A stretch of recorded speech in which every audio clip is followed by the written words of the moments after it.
পাপ এবং পুণ্য এই দুই হলো সংসারের এমন দুই বিন্দু যাকে কেন্দ্র করে এই সংসারের চক্র ঘুরতে থাকে।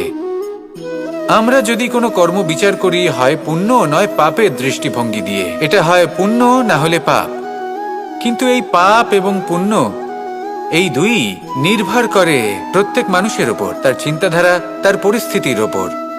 ধরুন এমন একজন মানুষ যিনি অনেক দিন ধরে বনে পথ হারিয়েছেন, অনেক দিন হয়তো উনি কোনো খাবার খাননি। এবার এমন পরিস্থিতি চলে এসছে যে এবার যদি উনি খাবার না খান তাহলে হয়তো জীবিতই থাকবেন না।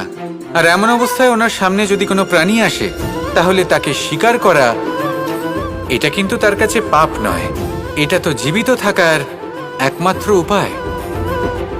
এটা তার কাছে পুণ্য সম। আর যদি আমি এমন একজন ব্যক্তির কথা বলি যিনি সরল, যিনি একটি সুখী, শান্ত, সুরক্ষিত জীবনযাপন করছেন, তার কাছে কিন্তু এটা পাপ। এইরকমই এই সংসারে ভিন্ন ভিন্ন পরিভাষা আছে পাপ এবং পুণ্যের। তার মধ্যে যদি আমি আপনাকে একটি সরল পরিভাষা দিই, সেটা হলো জীবনে যখনই কোনো কর্ম করবেন সেটা নিয়ে একটু ভেবে দেখুন যে এই যে কাজটা আমি করছি তার ফলে এই যে অন্য মানুষেরা আছেন এই সংসারে, তারা কি দুঃখ পাবেন? যদি তারা দুঃখ পান তাহলে সেটা পাপ।